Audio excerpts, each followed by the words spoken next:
सोनू गणगस अपने math with Sonu गणगस channel में एक बार फिर से आपके सामने हाजिर हुआ हूँ। आज अपन पढ़ेंगे डिस्काउंट पार्ट 2 और पार्ट 2 में अपन क्वेश्चन नंबर 9 से शुरुआत करेंगे। पहले 8 क्वेश्चन अपन कर चुके हैं। क्वेश्चन नंबर 9 में कहता है कि एक विक्रेता ने 4800 रुपए का रेडियो 6.5% और 20% और P% की क्रमागत छूट पर 3240 रुपए में बेच दिया। तो P की वैल्यू फाइंड करनी है अपने को, क्या होगी। तो देखिए ये 4800 रुपए का रेडियो है, उसने सबसे पहले 6.5% छूट दी है। तो आपको पता होना चाहिए कि 6.5% की फ्रैक्शन कितनी होती है। मैं आपको एक बार फिर से बता भी देता हूं। 6.5% की फ्रैक्शन 1/16 होती है। आप बना भी सकते हो, पॉइंट के नाम का 1, 2 अंक है तो 2 जीरो। इसको काटेंगे अपन तो ये बन जाएगा अपना 25 चौका 100 और परसेंटेज के नाम का 100 भी लगाएंगे अपन। 25 से काटा 25, 25 चौका 100 और ये 25 से काटा तो 4, तो ऊपर 1 और नीचे 4 चौक 16, तो 1/16।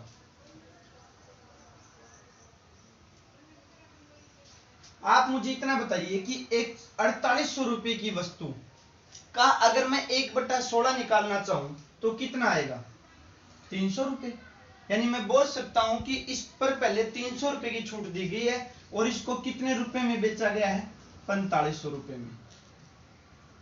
फिर उसके तुरंत बाद 20% की छूट और दी गई है, तो मैं बोल सकता हूं कि 4500 का 20% होता है 5वां हिस्सा, और 4500 का 5वां हिस्सा कितना होता है, 900 रुपए। 900 रुपए की छूट दी गई है, यानी कितने में बेचा गया है, 3600 रुपए में। और 3600 रुपए पर से फिर छूट दी गई है, 3600 रुपए पर फिर छूट दी गई है कितनी, P% की। और P% की छूट देने के बाद उसको 3240 रुपए में बेचा गया है।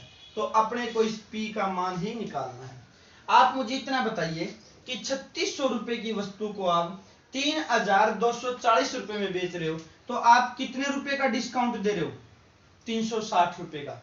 और ये 360 रुपए का डिस्काउंट कितने रुपए पर से दे रहे हो, 3600 पर। तो अपने को ये देखना है कि 360 इस 3600 का कितने परसेंट है।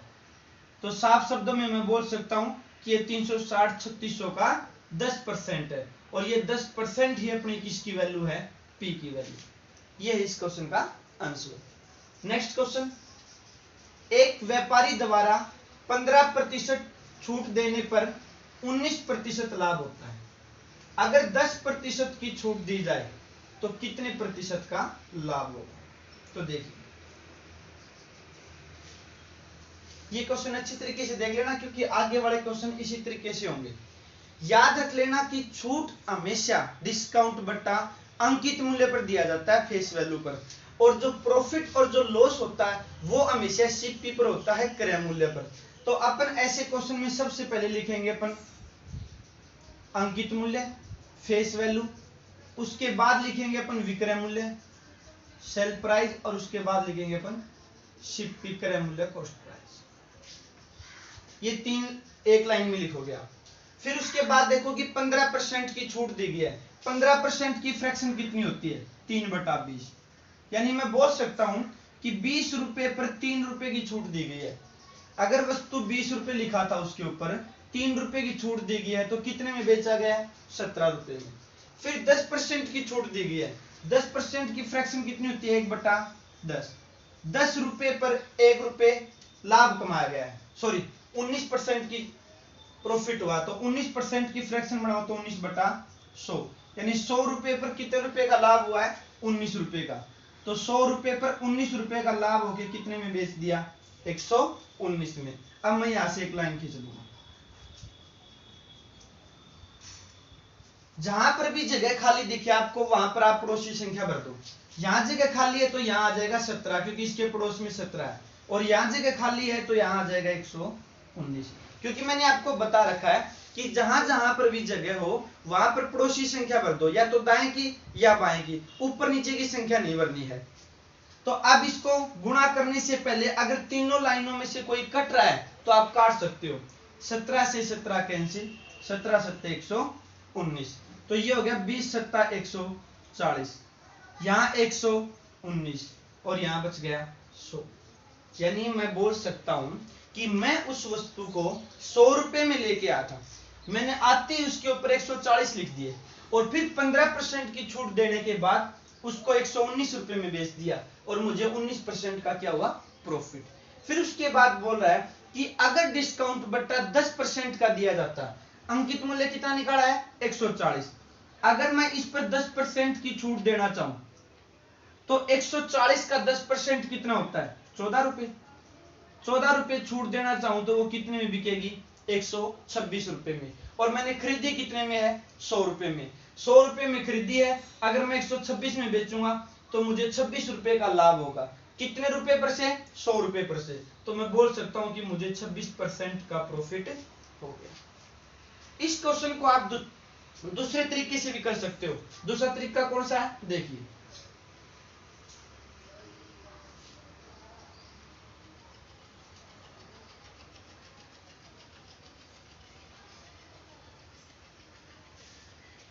व्यापारी द्वारा 15% की छूट दी गई है, तो मैं बोल सकता हूं साफ शब्दों में कि उस वस्तु को 85% में बेचा गया, क्योंकि कोई भी वस्तु होती है उसकी कीमत अपने आप में 100% होती है, और अगर उसको मैं 15% पर बेचूंगा तो मैं बोल सकता हूं कि मैंने उसको 85% में बेच दिया और उसको 19% का लाभ हुआ है। यानी मैं बोल सकता हूं कि उसके 119% दाम लिए उसने, यानी 85% में उसने बेचा तो 119% दाम मिले।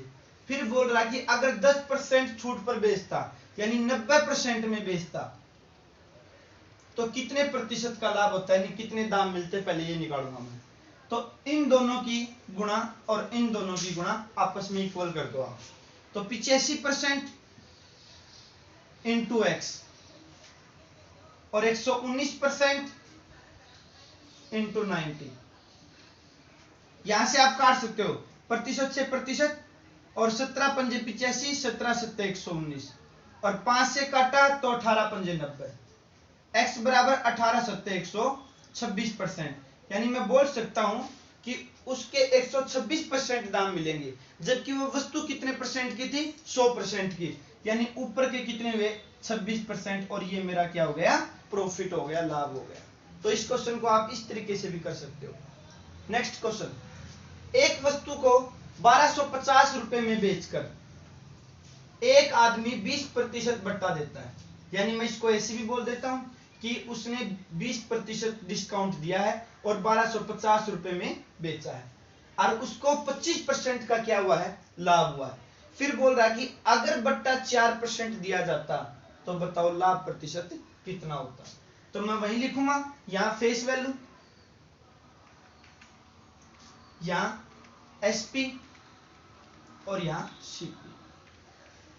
सबसे पहले देखिए, इसने 20% का डिस्काउंट दिया है, 20% की फ्रैक्शन 1/5, यानी 5 रुपए पर 1 रुपए की छूट दी गई है। तो 5 रुपए पर 1 रुपए की छूट दी गई तो कितने में बेचा गया है 4 रुपए में। फिर 25% का लाभ कमाया, 25% की फ्रैक्शन 1/4, यानी 4 रुपए पर 1 रुपए का लाभ कमाया है, यानी 4 में खरीदी थी तो कितने में बेची है 5 में। जहां जगह खाली है वहां संख्या भर दो, यहां आ जाएगा 4 और यहां आ जाएगा 5।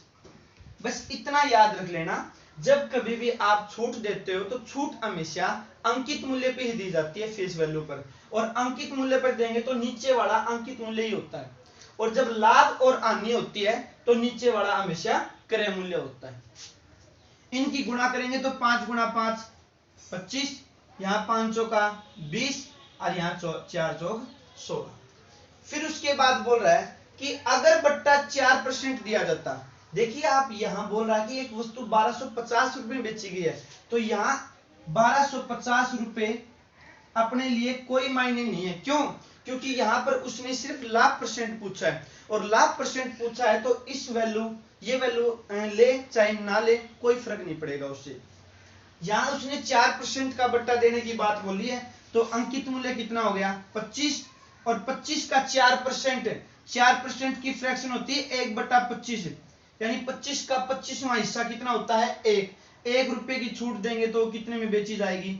24 रुपए में बेची जाएगी, जबकि खरीदी कितने में है? 16 रुपए में, और बेच कितने में रहे हैं? 24 रुपए में।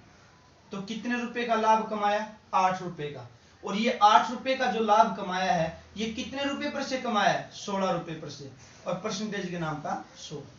8 दूनी 16 और 2 से काटा तो 50, यानी अगर वो 4% का डिस्काउंट देगा तो उसको 50% का लाभ होगा। और आप देख भी सकते हो 1250 का यहाँ कोई इस्तेमाल नहीं हुआ आपने। अगर यहाँ इस्तेमाल लेते भी हो तो भी क्वेश्चन थोड़ा सा क्या हो जाएगा? बड़ा हो जाएगा, और आंसर यही आएगा। अब इसको आप उस तरीके से भी कर सकते हो जिस तरीके से मैंने क्वेश्चन नंबर 10 करके बताया था, सेकंड मेथड से।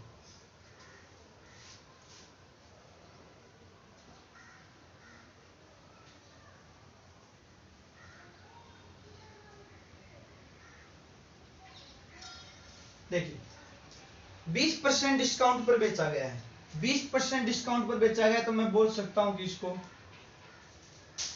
80% में बेचा गया है, और 25% का लाभ हुआ है, यानी इसके 125% दाम मिले हैं। फिर बोल रहा कि अगर 4% बट्टे पर बेचा जाता, यानी 96% में बेचा जाता, तो मैं पता करूंगा कि उसे कितने रुपए मिलते। तो बाहर बाहर की गुणा और अंदर अंदर की गुणा, इक्वल कर दो। 80% इंटू एक्स बराबर 125% इंटू 96। इसको आप काट लो, काटोगे तो 16 पंजे 80 और 16 से कम 96, 5 से काटा तो 25, और x की वैल्यू कितनी फाइंड होगी?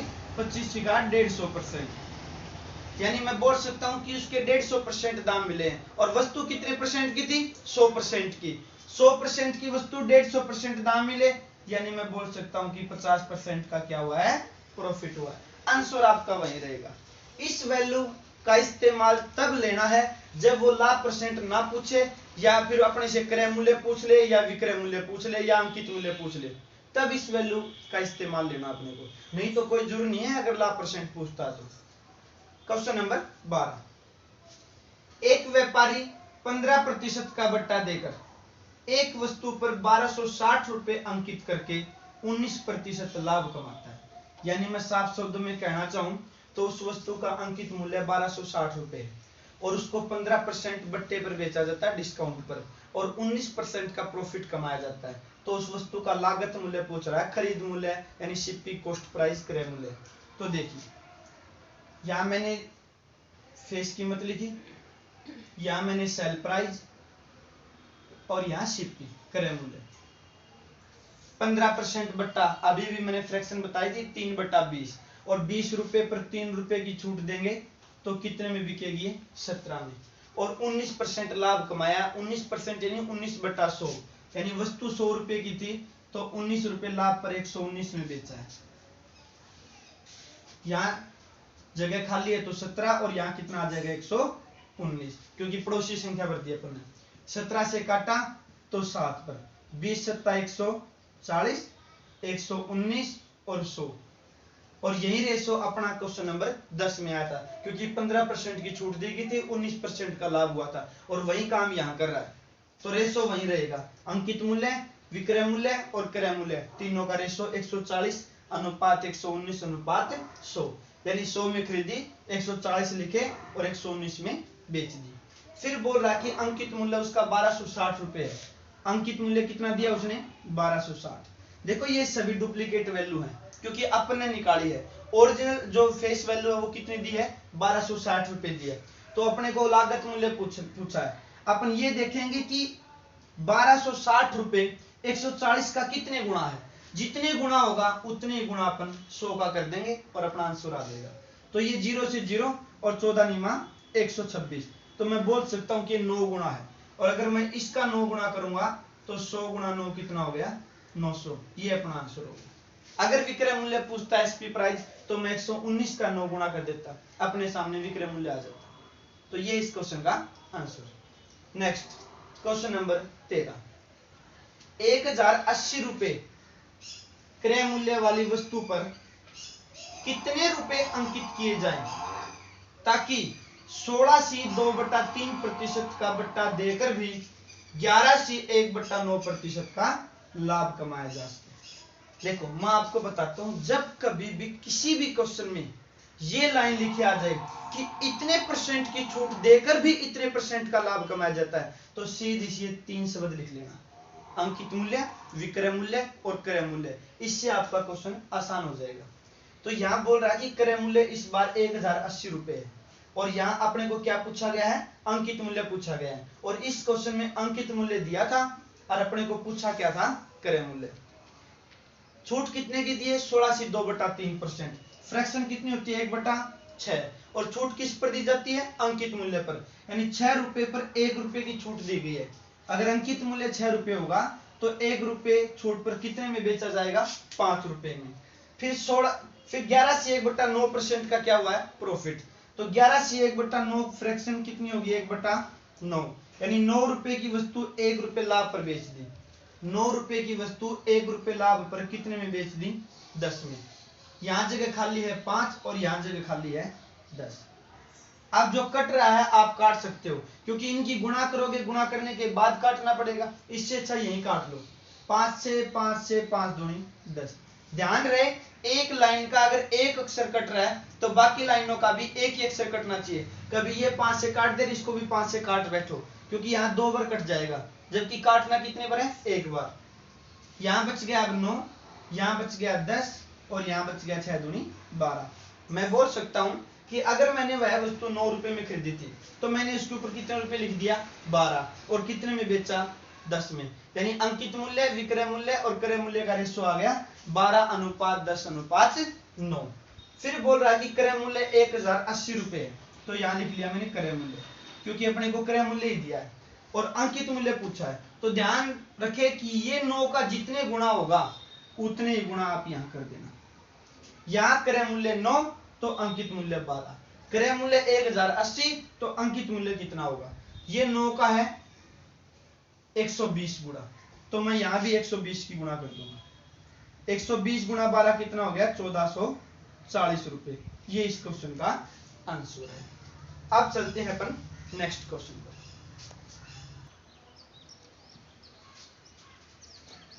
एक दुकानदार अपनी वस्तुओं पर मूल्य इस प्रकार अंकित करता है कि 8/1/3% का बट्टा देकर भी 15/15/19% का लाभ कमाता है। तो अंकित मूल्य क्या होगा अगर लाभ उसका 180 रुपए रहा हो। तो देखिए, छूट देकर भी क्या कमा रहा है, प्रॉफिट। तो मैं वही 3 अक्षर लिखूंगा, अंकित मूल्य, विक्रय मूल्य एसपी और सीपी क्रय मूल्य। 8/1/3% का बट्टा दे रहा है। 8/1/3% की फ्रैक्शन कितनी होती है, 1/12, यानी 12 रुपए पर 1 रुपए की छूट दे रहा है। अगर अंकित मूल्य 12 है तो 1 रुपए की छूट देकर कितने में बेच रहा है, 11 रुपए में। फिर 15/15/19% का लाभ कमा रहा है। तो 19 गुणा 15 285 और 15 300/19, परसेंटेज के नाम का 100, 2 0 से 2 0, फ्रैक्शन कितनी बन गई, 3/19, यानी 19 रुपए की वस्तु को 3 रुपए प्रॉफिट पर बेच रहा है।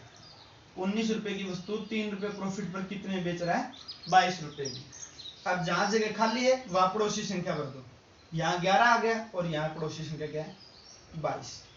अब जो कटता है काट सकते हो आप, 11 से 11, 11 दूनी 22, गुणा कीजिए, 12 दूनी 24, यहाँ 22 से कम 22 और 19 से कम 19। यानी मैं बोल सकता हूं कि अगर 19 रुपए में वह वस्तु खरीदी है तो उसके ऊपर 24 रुपए लिखा है, और छूट देने के बाद कितने रुपए में बेची है, 22 रुपए में बेची है और 19 में खरीदा था। तो मुझे ये बताइए कि उसको कितने रुपए का प्रॉफिट हुआ, 3 रुपए का। और यहाँ कितने रुपए का प्रॉफिट बता रहा है, 180 रुपए का। तो देखिए, अगर यहाँ 3 रुपए का प्रॉफिट हुआ है तो वस्तु का अंकित मूल्य कितना है, 24 रुपए। पर 3 रुपए का प्रॉफिट नहीं हुआ, रियल में ओरिजिनल में कितने रुपए का प्रॉफिट हुआ है, 180 रुपए का। तो यहाँ 3 से काटा तो 8, तो 180 की 8 से गुणा करी तो 1440 रुपए। यह है वस्तु का अंकित मूल्य। अब है क्वेश्चन नंबर 15। एक विक्रेता अपने ग्राहक को 5/15/17% का बट्टा देता है, परंतु वह अवैध वस्तुएं बेचता है। इसलिए क्रय मूल्य का 10% रिश्वत भी देता है और 12.5% का लाभ कमा देता है। तो पूछ रहा कि वस्तु का क्रय मूल्य अगर 2400 रुपये हो तो अंकित मूल्य क्या होगा। देखिए यहाँ अवैध वस्तु खरीद रहा है, रिश्वत दे रहा है, एक बार इसको बोलिए। आप इतना याद रखो कि वो 5 से 15/17% का बट्टा दे रहा है और फिर भी कितने परसेंट का लाभ कमा रहा है, 12.5% का। तो 5 से 15/17% की फ्रैक्शन कितनी होती है, 1/17, यानी 17 रुपए पर 1 रुपए की छूट दे रहा है। 17 रुपए पर 1 रुपए की छूट देके कितने में बेच रहा है, 16 रुपए में। फिर 12.5% का प्रॉफिट कमा रहा है, 12.5% की भी 1/8, यानी 8 रुपए पर 1 रुपए का लाभ कमा रहा है। 8 रुपए पर 1 रुपए का लाभ कमा के कितने में बेच रहा है, 9 रुपए में। यहां पड़ोसी संख्या भर दो आप। यहां आ गया आपका 16 और यहां आ गया आपका 9। अगर मैं इनकी गुणा करना चाहूंगा, क्योंकि कटेंगे तो हाथ नहीं, 16 8 128, 16 निमा 144 और यहां 17 निमा 173। अब ये बोल रहा कि उसने वस्तु को 2400 रुपए में खरीदा है और 10% की रिश्वत देता है। तो समझिए इस चीज को आप, भाई कोई भी वस्तु है अपन बेचेंगे तभी जब पहले उसको खरीद के लेके आएंगे। तो जैसे भी कोई दुकानदार कोई वस्तु, जैसे फिलहाल अगर लॉकडाउन चला हुआ है तो वस्तु की डिमांड बहुत ज्यादा है। अगर मैं कोई वस्तु किसी को बेचूंगा तो पहले मैं खुद लेके आऊंगा, और कोई वस्तु ऐसी है जिस पर जो बहुत कम बिक रही है या फिर मिल भी नहीं रही है, तो क्या किया जाएगा, उनके दाम ज्यादा बढ़ेंगे। तो अपन मान लिया आगे जाएंगे तो कंपनी वाले को बोलेंगे कि भाई मुझे ये वस्तु चाहिए। कंपनी वाला बोलेगा कि वस्तु तो 2400 रुपए की है, लेकिन ये वस्तु नहीं दे सकते हम, इसके ऊपर बैन लगा हुआ है। तो दुकानदार क्या करेगा, उसको रिश्वत देगा और रिश्वत देकर उस वस्तु को लेके आएगा। तो वो कहेगा कि भाई एक काम कर, तू क्रय मूल्य का 10% रिश्वत ले ले, यानी वस्तु जितने रुपए की है ना उसका 10% तो ऊपर दाम ले ले। वस्तु कितने की है, 2400 रुपए की, और 2400 का 10% कितना होता है, 240 रुपए। कहेगा कि तू 240 रुपए क्या ऊपर ले ले, तो उसको ऊपर दे के कितने रुपए में लेके आएगा, 2640 रुपए में उसको खरीद के लेके आएगा। इसको बोलते हैं क्रय मूल्य पर रिश्वत देना। यानी वस्तु 2400 रुपए की थी, जबकि उस दुकानदार की वो वस्तु कितने रुपए में पड़ी, 2640 रुपए में, यानी दुकानदार का क्रय मूल्य 2640 रुपए हो गया। और उसने पूछा क्या है, अंकित मूल्य। तो देखिए क्रय मूल्य दिया है, अंकित मूल्य पूछा है। अगर उस वस्तु का क्रय मूल्य 128 रुपए है तो अंकित मूल्य कितना, 153 रुपए। और अगर उस वस्तु का क्रय मूल्य 2640 रुपए है तो अंकित मूल्य कितना होगा। इसको आप काट सकते हो, 16 से काटोगे तो 8 पर कट गया, और ये 16 से काटा तो 1 10, 16 से कम 96, 8 16 पंजे 80। अब ये कटेगा नहीं, तो इनकी आप गुणा कीजिए। 153 की 165 से आप गुणा करोगे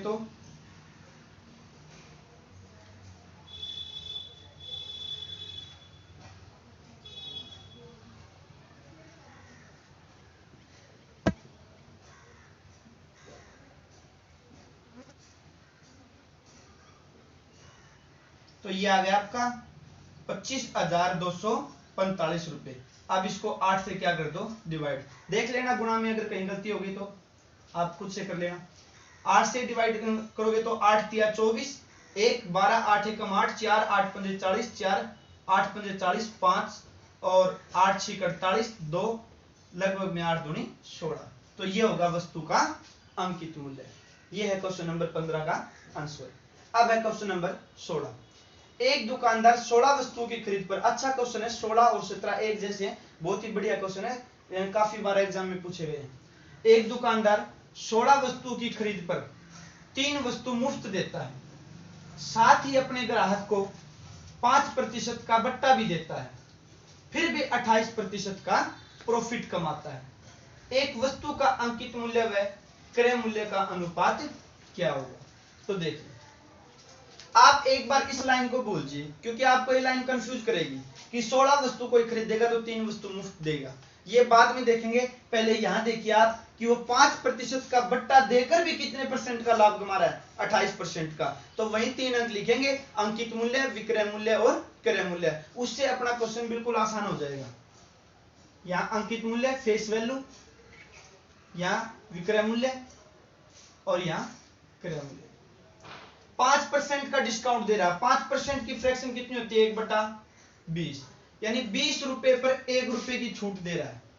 तो उसको कितने में बेच रहा है? 19 रुपए में। फिर बोल रहा है कि 28% का प्रॉफिट, और 28% की फ्रैक्शन 7/25, 25 रुपए की वस्तु को 7 रुपए लाभ पर कितने में बेच रहा है? 32 रुपए में बेच रहा है। अब यहां पड़ोसी संख्या भर लो आप। पड़ोसी संख्या भरोगे तो यहां आ गया 19 और यहां आ गया 32।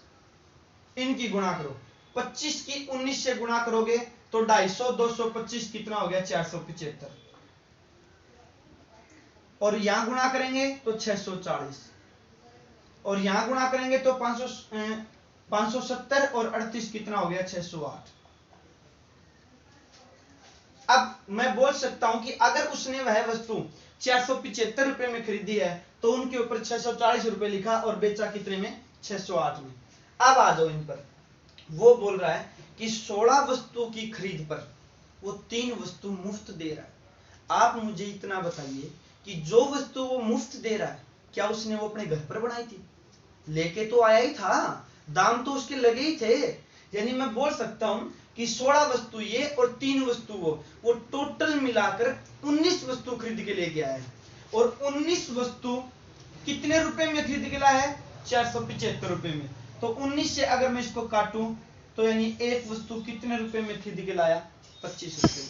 तो ये एक वस्तु का क्रय मूल्य हो गया। ठीक है, अब आजिए 19 वस्तु खरीद लाया तो उसने डिसाइड किया कि मैं इन 19 वस्तुओं में से मैं 3 वस्तु मुफ्त दूंगा और 16 वस्तुओं पे ही लिखूंगा मैं जो कुछ दाम लिखूंगा।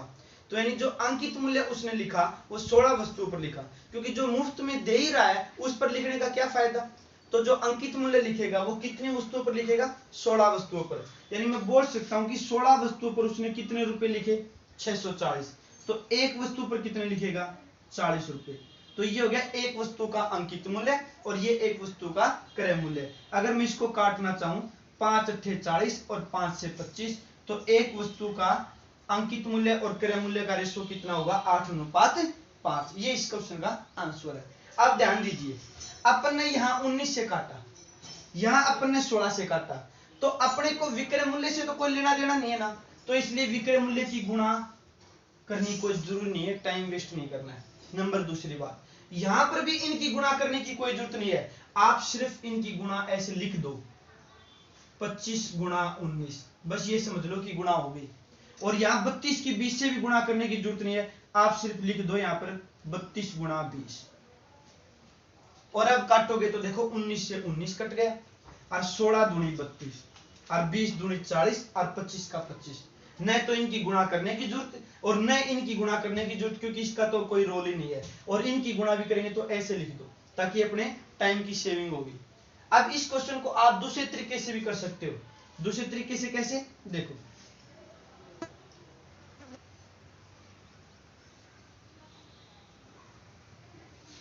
ये एक वस्तु का अंकित मूल्य और क्रय मूल्य का क्या पूछ रहा है? रेशो।